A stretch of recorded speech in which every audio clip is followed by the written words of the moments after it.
আজকে না সকাল থেকে ভীষণ ব্যস্ত ছিলাম।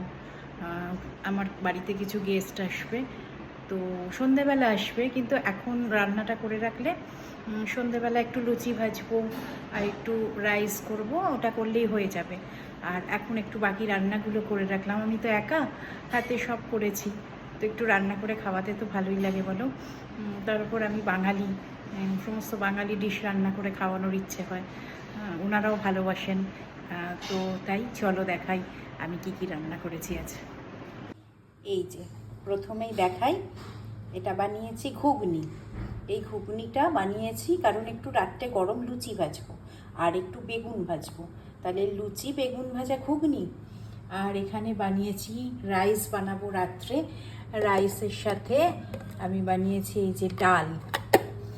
ডাল বানিয়েছি ঝিঙে পোস্ত, বাঙালিদের কি একটু পোস্ত ছাড়া চলে বলো? ঝিঙে পোস্ত বানিয়েছি। আর এই যে প্রন বানিয়েছি, চিংড়ি মাছ। আর বানিয়েছি এই যে এইখানে আর এক রকমের মাছ, এই বানিয়েছি। আর চাটনি চাটনি বানিয়েছি টমেটো আমসত্ব দিয়ে। আর এটা হচ্ছে সিমইয়ের পায়েস। সো আজকে আমি এই রান্না করেছি।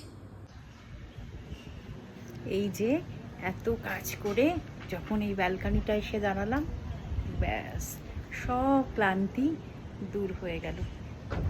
আর বন্ধুরা, তোমরা একটু জানিও তো যে মেনুগুলো ঠিক হয়েছে কি না। যদি তোমাদের মাথায় কিছু আইডিয়া আসে, চট করে আমি বানিয়ে নিতে পারবো। এখনও তো হাতে টাইম আছে, তোমরা একটু জানাও প্লিজ। সবাই ভালো থেকো, অবশ্যই জানাবে কিন্তু ভুলবে না, ঠিক আছে? বাই।